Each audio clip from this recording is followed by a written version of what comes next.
Welcome to Comic Cave, the ultimate podcast where art and Dungeons and Dragons collide. I'm your host, DnDWife, and I'm thrilled to take you on a creative journey like no other.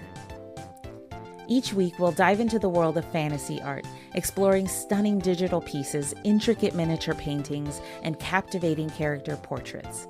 I'll be joined by amazing guest hosts, sharing their insights, tips, and tricks to help you bring your own artistic visions to life. We'll uncover the stories behind each artwork, from the initial spark of inspiration to the final brushstroke. And as a special treat, much of the art we discuss will be from our beloved homebrew world of Extrayus. So whether you're a seasoned artist, a curious newbie, or just a fan of nerd culture, Comic Cave is here to inspire and connect you with the magic of creating art that reflects your passions. Join us every week on Comic Cave, and let's embark on this artistic adventure together. Don't forget to subscribe and let your imagination soar. Hey everyone, and welcome to Comic Cave. I'm your host, DnDWife, and today we have a really exciting episode for you. We're diving into the world of artistic collaboration with a very special piece featuring Tobias on the road to Arnknoka. This is a collaborative work between myself and our talented guest artist, EntLynk. Welcome. Hello, thank you. Thank you so much for joining us, where we've blended character design with immersive landscapes to bring this moment from the world of Extrayus to life for you. Whether you're an artist, a Dungeons and Dragons fan, or just love exploring creativity through storytelling, you're in the right place. So grab your favorite sketch pad or tablet, and let's jump into the process, inspiration, and challenges behind this incredible piece. I am super excited about this. First, obviously, we want to make sure that we kind of tell everyone what they're looking at, right? Since this is audio first, and then we upload the video later. So first, it's this kind of wide open landscape. We've got bright skies with a few clouds, dotting the area, but nothing major, nothing that looks harrowing or about to storm or anything like that, and a nice bright sun as well. We also have this almost sea of blue grass with some trees that also have blue leaves but have a sort of reddish brownish bark. It's a sort of flavor that we decided on Extrayus, since it has a green sky and a blue sun. We decided that the grass would also take on a sort of blue hue. And then the dirt road is a similar sort of, but a slightly different color of brown with some texture in there. And then can you let us know a little bit about what Tobias looks like in this piece? Absolutely. So, as you said, on this wide grassland type plains area, we've got this winding road. And on the road, trailing behind a larger group, is Tobias. And he's in his lone little wagon with his horse Tobias. And he's looking a little pensive, but he's slowly following behind the rest of the caravan. Yeah. And the way that he's not in the center, but coming into the picture almost through the cart, really gives it this sense of trailing behind this, whatever's, the line that's in front of him that we'll, talk about here in a bit. But it really looks as if he's just trying to catch up. Yeah. Which is really nice, I think, and evocative for the piece that we're trying to go for. For sure, just to kind of, do a lot more storytelling without, writing things out. Yeah. So I think I kind of drew the Tobias first and kind of flung it on you. What was your inspiration? What was your inspiration with how to fit him into your mind's eye of the Extrayus landscape? Yeah, that was a little bit of a challenge, just because we'd never collaborated before on a piece, so we each had to kind of go in blind, which was interesting. So we'll be talking about both of our inspirations for each of the subjects. We'll also be really discussing how we figured it out together, and then come up with a couple of different ways that we also approach art and the way that we save, for example, our pieces. But with this piece in particular, I think it was definitely inspired by the way that we built Extrayus. I had mentioned before that Extrayus has green skies, a blue sun, and that right there is kind of the start of where we began with the creation of what the world looked like from the perspective of someone on the ground, versus, you know, like an external person looking down on a planet, because that's a little different. So in knowing that, we decided also to go a different way with the color of the grass, the color of the foliage. And so I didn't want it to be too much of a stretch towards like pink everywhere or something like that. But so I went with a more blue tone. It's not a crazy like neon blue or anything. In fact, I would say it's definitely more of like a teal or turquoise. And I didn't just make it all blue, so it's not just like the full blue. It's got hints of this like seafoam green almost in there that matches the color of the sky. Yeah, I love the variation that you were able to convey, and I guess the extra dimension of setting it in a world, because you know everything kind of somewhat reflects the light of the sky in that color. We hope so, right? Yeah, I think you did a really good job on that, making it look really cohesive. Oh, I'm so glad. Because that is the big worry when you're drawing something that's supposed to be, you know, not our planet that we're used to. You have to really kind of be creative with the way that your light and everything else interacts with the world. So this was definitely a stranger and new approach for me, because I'd never done anything like this. And this is also the first time we're working within this entirely made up world that we created. So it was definitely a challenge, but I think creating that foundation was really the set, what we needed to have for what this piece was going to look like. Deciding on the blue, deciding on the red of the bark too as a contrast to that blue, I think really helped as well. I totally agree, and I think that was like the one really good decision that I felt with sending you the line work first. That way you could kind of orient him where you needed in the space, but then sending it back to me, like after seeing the color, I'm able to like also reflect those colors to hopefully make it believable that this character is in this world, even though it was done by two different artists. Right. And I think that you did a really good job with doing that, right? So where was your inspiration for Tobias, and how did you match it up with this landscape? I know the only really prompt I remember us talking about going into this was that it would be like his relationship to the caravan. So I wanted him to be kind of like, I don't know, exuding that kind of outcast vibe. So I have him really behind, and his expression is a little pensive, thoughtful. Very quiet. Yeah, but like design wise, I talked to the player for like how his clothing is and how like what kind of horse he has, because you know there's like a billion types of horses. Torvas the horse. Yeah. And I really kind of wanted to, I'm not great at drawing like wagons, I guess, like certain materials. It's like tough, that. Yeah. But I wanted to at least kind of put a couple like details to show that it is kind of like was something with a purpose. So it's not just a cart where he's just lugging around his stuff everywhere. Yeah, it's not like bare bones, like the bare minimum. Like he's got like a little like latch on the side and some, you know, a cleaver and some like pots and pans inside to kind of suggest that, you know, this guy has utility, or he has a skill that he purpose. Does. He provides, you know, he can provide food probably, or maybe, I don't know, breakdown of hunting or things like that. And it definitely denotes that. I like that. I like that. Just little elements to make it more like specific to the character. So definitely Tobias was the inspiration for the cart as well, right? Making it look more like a chef's cart would on the road. Just anything to kind of set it apart from like the run-of-the-mill, just pure utilitarian cart. Yeah, like we're just moving from one place to another. You know, that was really a really good way to make it unique, I think. So I'm really happy with that. Thank you. And then I think that just adds more to the surrounding area with having Tobias there.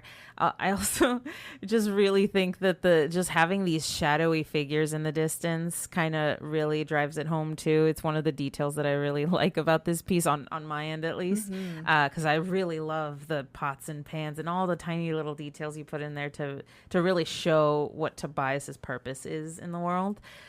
For my section, it was really that, because we talked about how Tobias isn't really part of the wagon. Like, he's part of the caravan going, but obviously he's a sort of shunned person, as we've come to find out in the Traveler Chronicles. And they don't really treat him very well. Yeah, because this isn't a caravan of Leonin, like fellow Leonin, like Tobias is. He's traveling with, sorry, what is our name for the Elefolk? Yeah, thank you. No worries. But yeah, I do agree that like having them like as silhouettes in the back really drives home the like depth and how vast this plain you have is. It's awesome. Right. And while we've noticed that not all of the Elefolk or all of the Mirren are, necessarily against Tobias, this really goes to show where he started versus where we're at in the campaign. So it's really nice to see, where we started, where everyone kind of began. Started from the back and now we're here. Yeah. So it's really nice to see that. And I kind of want to also cover some of the challenges that we've kind of had with this piece, because we did both have to sort of go in for it blind. We had a sort of idea, but we really had to marry it up together, I think. Yeah. So I don't know about you, but for me, the challenge was in creating the distance in the landscape so that it didn't look just like a flat sort of space and it's just grass and it's all the same size. I had to go in and sort of divide it up into different sections and every now and then change the size of the grass pen that I was using and do it like maybe a few lines in that and then go up and then change it maybe another 0.5 or another section and then increase it slowly so that it looks like you're coming up to a larger place. As the plane gets closer to the viewer, things are bigger. That really helps to sell it. The road was a major challenge too, because it's tough as an artist. I've done perspective on paper and I've done it on canvas, but I've never done it on a digital setting. So it was really strange to try to get that, and I had a bit of a tough time with it. The road does look a little strange to me, but that's just me. I'm always going to have something to say that I could have maybe improved. But yeah, that was like a big challenge for me. And what about you? What kind of challenges that you run into? Yeah, the perspective is always an issue for me. Like I've like decided recently to hunker down and like, get like a book for it and actually study it, because like it really makes things go much farther, even if it's like not perfect. So I totally get what you mean about like you could work on a piece forever and as artists we would still pick it apart. I could fix that. But I think you did a great job in when you volleyed it back to me and I was in like the coloring stage. You had already set like the shadow texture on the road, which was perfect, and then I think my main issue with the coloring, like just challenge-wise, was like getting it to reflect the turquoise of like the world without like flooding it in that color, or like doing a complete without overlay. it looking like a painted like a painted caravan wagon, so to speak. So I think I struck a good balance in there, just to like reflect on like the light color of the top of the wagon to kind of like bounce off that light. And it's still that sort of the cloth that you see on wagons, but it does have that little slight blue tinge, which I really like. It's a good play on the light. Awesome. Yeah, I think we married it pretty well. Yeah, if I do say so. I think that was one of the challenges we both shared, was trying to figure out where it hit to maintain that consistency between both pieces, right? So I had to make sure that the landscape fit what I was telling you it was going to be, because we were doing these at the same time separately. So I was like, okay, so I had to share, it's a green sky, which means we're getting a blue sun, some bluish greenish light play going on there. And I hope that helped in sort of building that side of Tobias once we decided to go full color on it. That was another thing I think we ran into, is I did mine in color because I just didn't even think about it, and we had been working in black and white, and it was like, oh no, but you were really cool about it. You were like, no, you did the color, and I kind of want to do the color now too. I think especially like for our first collaboration, like same with the future comic panel that I certain things you want to commemorate in color, and I think that this was perfect to start that.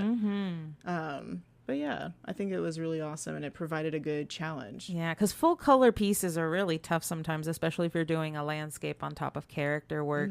It's just a lot to do in a limited amount of time. Totally. And you're trying to bust out these comics in, a relatively short time. Not too short, but, But yeah, I definitely, like, since you put such beautiful effort into the landscape, I wanted to match that as best I could, and have this really impressive piece that I think we turned out and it with. looks so good. I just really love the way. But I will say the biggest challenge that we had was lining up that shadow for the wagon. Oh, for sure. That was tough because if I remember, I had sent it to you, and then I realized I didn't put a shadow on the wagon, which means it just looks like we clip arted it into the painting, so it just didn't look right. So I had to go back, separate it, do a shadow, and I had to keep the references of what yours looked like, put it on the canvas, and what mine looked like down below, and then start drawing all the where the shadows lined up and everything. So I hope that worked out properly.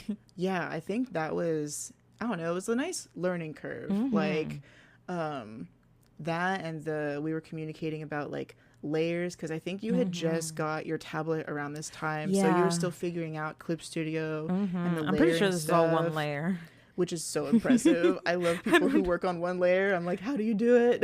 Because I just did very simple work. I think I tried not to use too many crazy brushes and everything.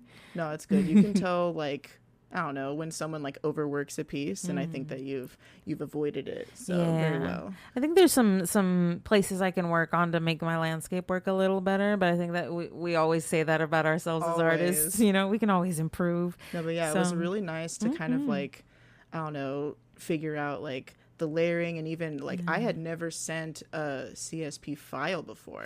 Yeah. And so we were kind of working out how to download that and how to like transfer that well. Absolutely. Which ones were going to, like we said, at first I couldn't open the file because it didn't translate to how we were transferring it. It was so strange. We had to upload it to a Google Drive, and then I had to download it on my end. It was definitely a learning experience. Yeah, same. I kind of sent it at first like, okay, we'll see if this works. Right. Never done this before. Right. I think we fixed that issue a little bit because we went ahead and we got a much larger portable hard drive that we now use to keep sort of all of our collaborations That's super together. Convenient. Yeah. But yeah, I realized when I had gotten your file in return, and I started it out digital art this way too, but your file size was impressive because it was huge and it was at like 600 DPI. Yeah. And so when it opened, it was super zoomed in, and I was like, this is mega detailed. Wow. I didn't realize, because starting off with this whole digital tablet experience, I didn't know anything about how resolution affects, your artwork. And now that I'm on Reddit, in the CSP Reddit, it really shows where some people are having issues with blurriness, saving their files and then it coming out not quite right at the end. Yeah. So I think that it just really shows you have to make sure that you keep your hardware up to date and your software up to date. Absolutely. You want to take care of your things. And just to be like up to date on, I guess, when you're like sharing stuff online, especially, like there are certain not hurdles, I guess, but like certain sites won't take an upload of a certain size. That's so true. Like I've had to learn a lot about like compression and like doing that both in and out of Clip Studio. So it's been really cool. That is true. I have now just started learning the layers process and doing that more regularly. It really helps because I didn't realize that for some of them you can't affect the bottom layer. You can only affect the top or whatever's on top of it that you're working on at the time. So it's just an interesting learning curve, and part of that is all the resolution sizes and everything. I think I changed mine up a bit where now I do like 8x11 at like not the max resolution, but it's pretty close up there. It's I'll have to pull it up. Do you have any specific resolution sizes that you appreciate? I used to work at 600 DPI no matter the size of my canvas, but Gotcha. I've recently I've started using 350 and I've actually downsized my canvas size to about like 3x5, 4x5. I don't know. I feel like it comes out the same way. I'll put like, I'll put the stop button or whatever it is on the settings so I can like see the viewer at like 100%. Oh, so it used to zoom in like a whole lot because the file was huge. And now I realize I don't really need that. I just need it to look clean. And I feel like I get, I feel like I get more out of it by doing it smaller. But has that been in any of the more recent artwork that we've seen for you? Yeah, I want to say that most of the comics that I've uploaded to Ko-fi, I don't know how to pronounce that website, but right, it's like the GIF thing.